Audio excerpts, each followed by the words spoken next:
So let's discuss the density fluctuations in grand canonical ensemble. So it's a very similar topic to that of energy fluctuations in canonical ensemble, and we have seen that the macro state of a system in grand canonical ensemble is represented by T, V and mu, where in the case of a microcanonical ensemble, which represents an isolated system, the macro state was represented as E, V, En.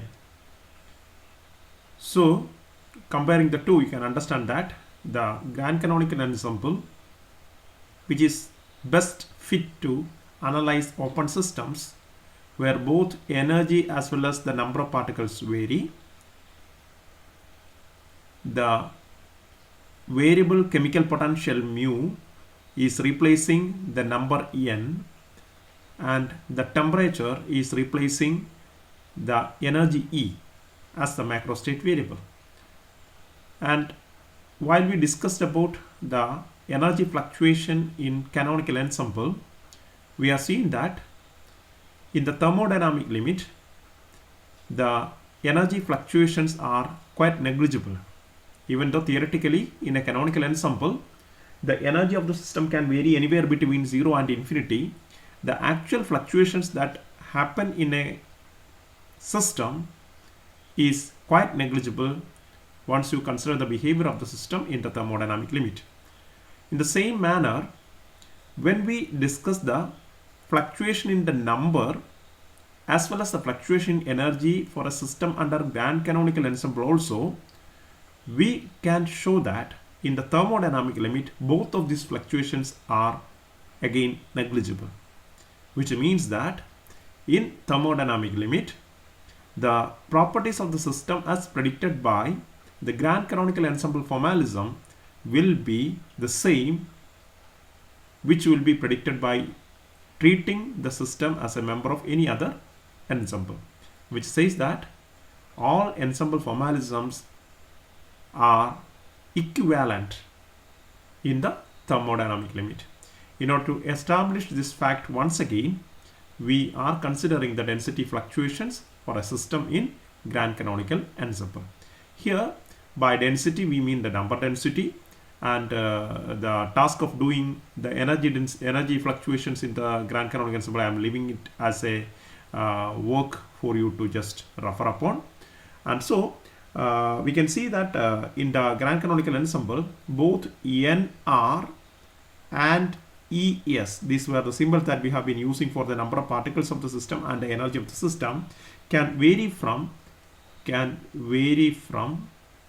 theoretically they can both vary from 0 to infinity. Okay, now the overall behavior of any physical system is practically the same in any ensemble, and the reason I told you, the relative fluctuation in energy and the density. So we are defining the density N as number density, that is number per volume of the system.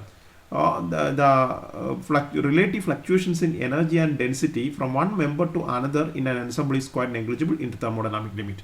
So we have to prove that the fluctuations are becoming negligible at least in the thermodynamic limit, okay, which is a fact for all statistical systems.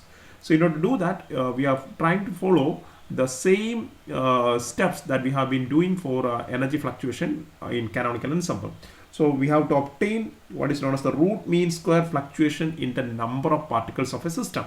So for that, hope you remember, we calculated the variation and then we calculated the mean square fluctuation in the quantity, etc. So we had this equation. So let me once again remind you of the mean square fluctuation in any quantity F. So it was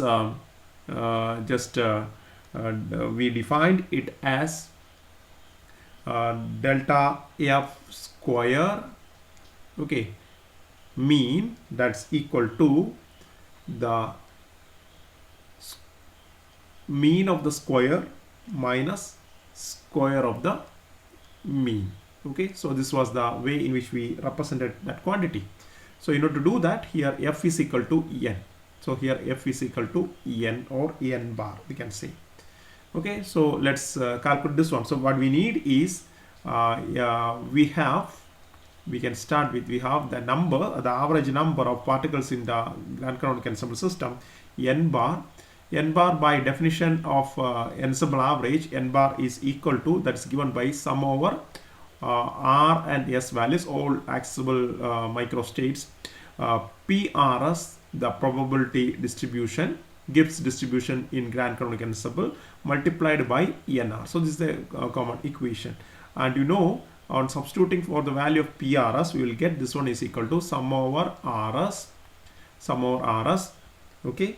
So you know what is that PRS? So PRS was e raised to minus alpha NR minus beta ES divided by the partition function, grand partition function. So I am writing NR in the beginning, NR into, so now I am substituting for PRS, the Gibbs distribution function, that is e raised to minus alpha NR minus beta ES whole divided by, okay, the grand partition function, that is also part of the PRS. So that is sum over RS values, sum over RS, e raised to minus alpha NR minus beta ES. So let me say that this is my equation number 1, okay, which I'll be using. That's the equation for n bar. Now using this n bar, using equation number 1, let us calculate what is dou n bar by dou alpha. So therefore we can say that dou n bar by dou alpha. So we are differentiating equation number 1 with respect to alpha. Okay, so that will be equal to, so let me use this equation. This is the equation that I'm going to use. I'm going to use d by differential of u by v. Okay, differential of u by v, that is equal to differential of you can see that u v raised to minus 1. I can write this one is equal to u v raised to minus 1, which can be written again as what v raised to minus 1 into du. Different ways you can do that. Plus, so it will be minus, then minus 1 by v square. So okay, it can be u dv by v square. Okay, so that is the product rule. I am using the quotient as a product rule. So that will be finally is equal to, you can just rewrite this one as du by v. V raised to minus 1 can be written as 1 by v minus u dv by v square. So this is what I can use it. So when you use this thing, just you can write this one. So I can work out this one, that is equal to the equation will be, finally you are getting, I'm writing the second term first. Okay, so that is sum over RS nr square. So I am doing derivative of see this is my v. So here this is my v and this is my u. Okay, so that is the thing.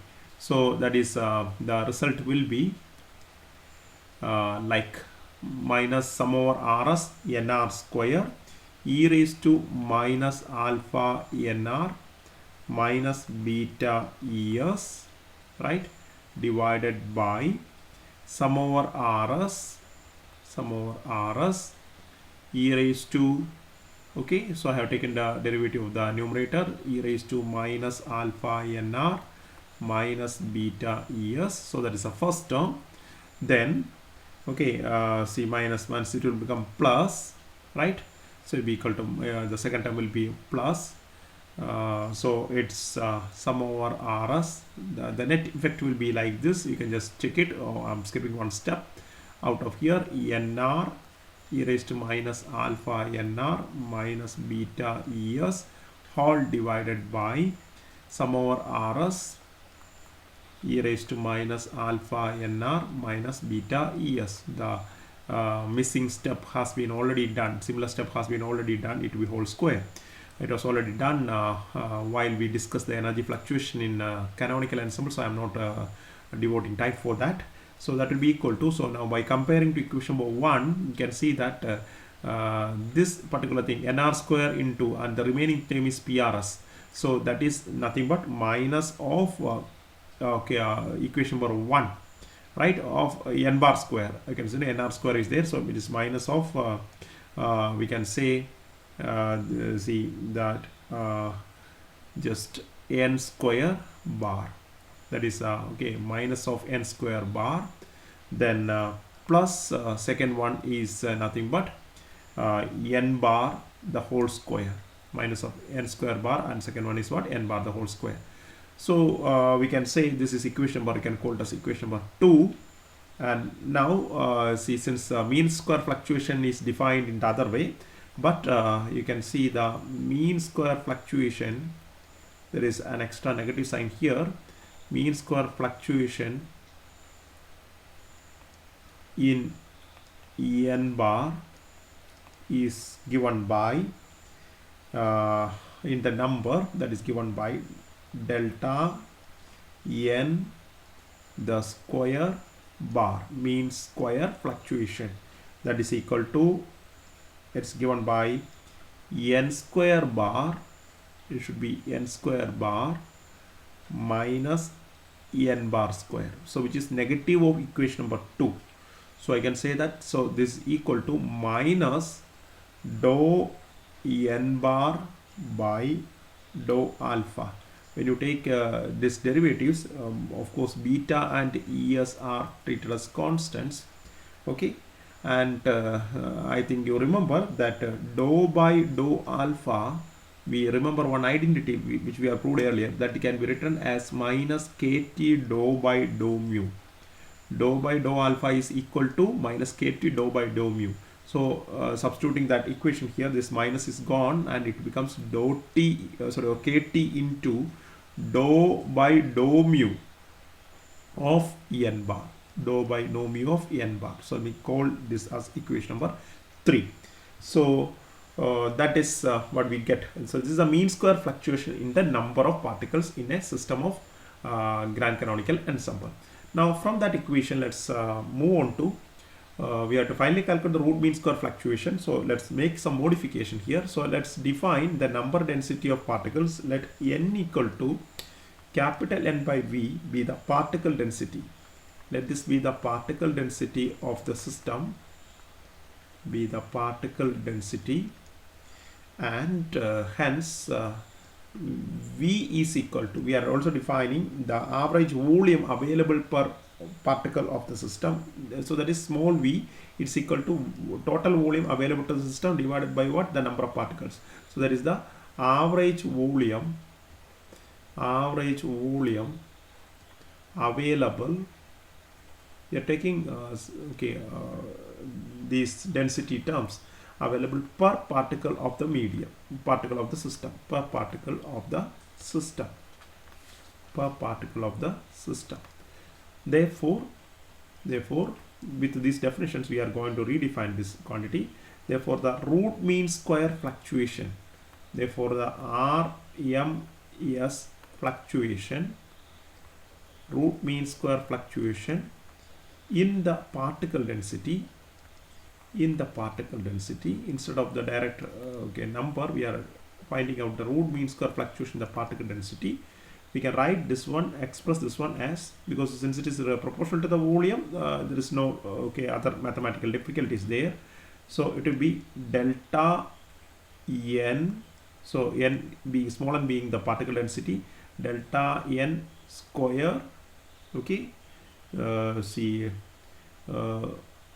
bar divided by, so I have to divide by n bar square, so root mean square fluctuation. So this is the relative root mean square fluctuation, actually relative. So we are always interested in the relative root mean square, so we are dividing by n bar square, that is equal to delta n square, that will be proportional to or equal to bar capital N. Here I am taking capital N square. Let me just modify that.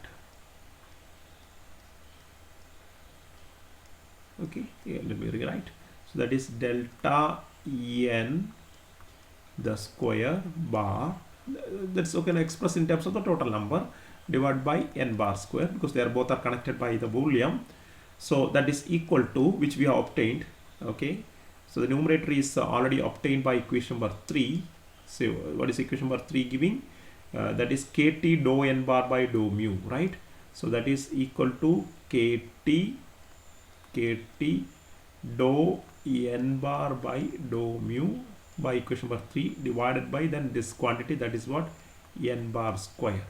Remember, when you take dou n bar by dou mu, of course the other two variables, volume and temperature, are remaining what, constant. So let me say that this is my equation number 4, right? So we can now substitute the definition of n and small n and small v. So we can rewrite, so that's equal to, that's further equal to, we can write kt. Okay, so we can write this n bar square can be written as n bar is small n into v, right? Okay, so that will be equal to see v square, I'm writing here, so that is v square, then small v square, right?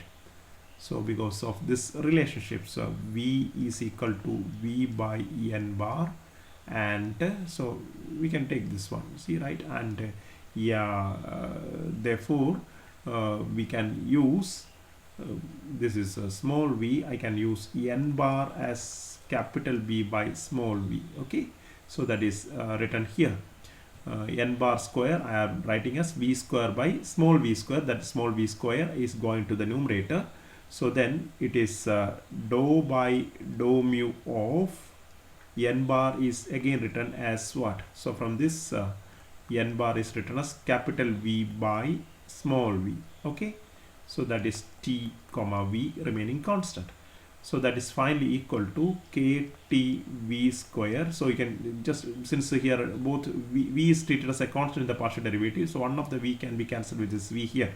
So it will be equal to kt v square by capital V into dou by dou mu of 1 by v, right?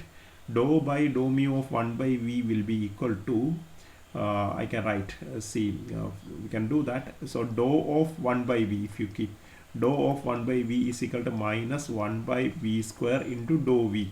So that is what is going to happen. So it can be written as it's equal to minus, or okay, that minus sign is put up here. So kt v square divided by capital V into 1 by dou mu, I'm writing 1 by dou mu into dou of 1 by v is written as what, minus, on that minus already I have used here, so that is 1 by v square dou v. So what happens is that this v square and this v square will be getting cancelled. So finally you are left with minus kt by v dou v by dou mu, remember it is at constant t. Okay, so that we call that equation number 5. So this is just some mathematical manipulations, but finally the result is what is important. So now we have see, we are trying to reach some thermodynamical property. So we have the Gibbs free energy G for the system, that is the proper thermodynamic function or potential for an open system. So mu n is equal to some E plus PV minus TS, right? So if you take differential on both sides, what you'll be getting is mu dn.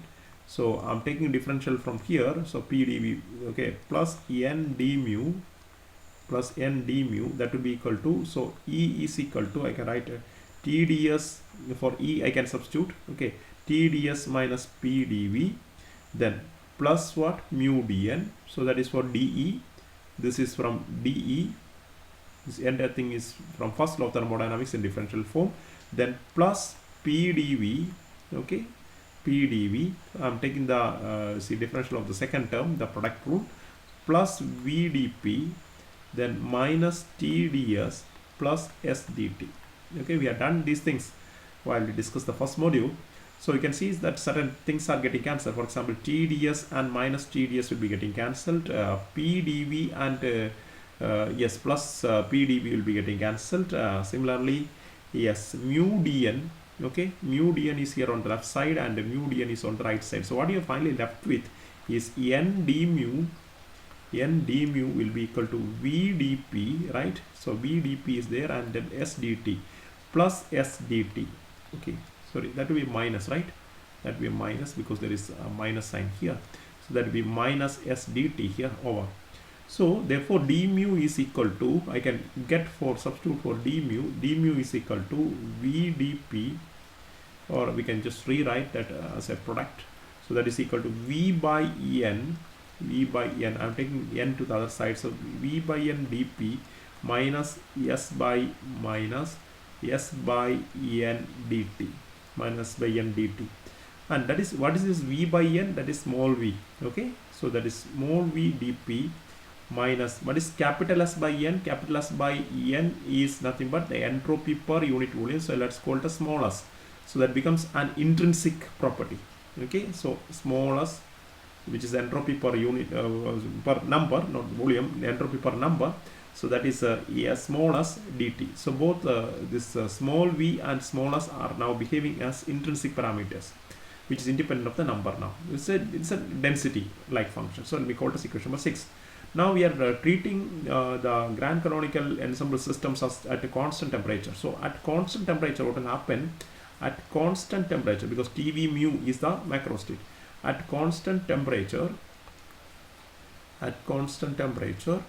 we can see the dt factor that is equal to 0. So therefore we can write equation number 6 will give d mu is equal to simply v dp. So I can substitute d mu as v dp. Therefore we can rewrite equation number 5. D mu can be substituted as v dp. Okay, so equation number 5 was what is that? The relative root mean square fluctuation. Relative not root mean square, relative mean square, right? Okay, so not root, we haven't taken root so far. So relative mean square fluctuation in the particle density, that is this quantity that we have proved as minus kt by v into dou v by dou mu. So I'm going to substitute dou mu now. So therefore equation number 5, which gives the relative mean square fluctuation, that is delta n square bar, okay, mean square. Okay, so the mean of the square divided by, so n bar, okay, see square, so that is now relative quantity, that's equal to minus kt by v. This was our expression, dou v by dou mu at a constant temperature. That was equation number 5, which I am substituting. I am substituting for dou mu in the denominator, so that is equal to minus kt by v times okay, 1 by v into dou v, right? So 1 by v into dou v by dou p, dou v by dou p. So we can rewrite it like this, right? So instead of dou mu, I am substituting as v dp. So I have put that v outside. So that is, this is the equation. Now the thing is that, so now we have reached a thermodynamic quantity. There is a result like, see, just minus 1 by v dou v by dou p at t is what is known as the isothermal compressibility of a system. So the isothermal compressibility of a system, kappa, usually we define it by kappa or k. So that is given by that quantity. So k, I'm keeping just kt by v outside, and including this minus sign, whatever quantity is in the bracket, that is usually the kappa or k. Let me call it as kappa, okay, t. So that is nothing but the let me call this equation number 7, where let me call where, okay, this k or kappa, we can see, is equal to minus 1 by v dou v by dou p. That's a thermodynamically defined quantity. Dou p at t is the isothermal, you know, it is at constant temperature that we are doing, okay, isothermal compressibility of the system, isothermal compressibility of the system, okay. So from equation number 7 you can see that in equation number 7, okay, so K is a constant, right? T is a constant, and the isothermal compressibility of the system T has KT also has got a constant value. Okay, so we can see that the the relative mean square fluctuation in the number of particles is proportional to 1 by V, right? It is proportional to 1 by V, and you know that in the thermodynamic limit, okay, V, the capital V is proportional to N. Okay, so we can say that the relative, okay, since V is proportional to En, as per equation number 7, see the relative root mean square fluctuation. Okay, what we have obtained by equation number 7 is the relative mean square fluctuation. You have to take the root of that. Okay, so the equation 7 says that the relative root mean square fluctuation. So you have to take the root of this equation number 7 actually, equation of the system in the particle density, of the system in grand canonical ensemble is proportional to V. Okay, it is proportional to V, which in turn is proportional to, so okay, so when you take root mean square, so it will be proportional to root of V, which is, or it is proportional to root of N. Okay, so in the denominator, so root of N in the denominator, so I have to take 1 by root of V or 1 by root of N. So you know that it is of the order of 1 by root of N. 1 by root of N means N raised to minus half, right? Okay, so that quantity relative root mean square fluctuation in the number density, which I have to take as root of, right, this is the way in which I have to write delta En square bar divided by En bar square, that is proportional to 1 by root of En. And in the thermodynamic limit, you can see that N tends to infinity, very large, so this mean square fluctuation is what? Negligible. Once again, in thermodynamic limit. So the same result we had obtained for energy fluctuation in canonical ensemble, the same result we'll be getting in energy fluctuation in what? Grand canonical ensemble as well. Okay, so our conclusion, or the very important conceptual conclusion here, is that see, the thermodynamical properties of a system can be analyzed by using any ensemble formalism. In the thermodynamic limit, all these different ensemble formalisms will be giving us the same result, or all the results will converge in the thermodynamic limit. Okay, that is the conclusion of this particular discussion. And as I told you earlier, the derivation of the discussion of the energy fluctuation in grand canonical ensemble is more or less the same as that of what we have done in canonical ensemble. So I leave it a task for you to complete. Just refer to any relevant material and you can just make the discussion complete. So that's all regarding the module number 3 in the syllabus. See, you can we will just discuss the quantum statistics right from the next module, which is almost a continuum, and we'll be starting our discussion with the theory of simple gases, and from there we'll take on to the ideal Bose systems and ideal Fourier systems. So almost all the fundamental ideas of statistical mechanics have been discussed so far, and now we are in a comfortable position, I think, to take up the quantum statistics. Okay, thank you.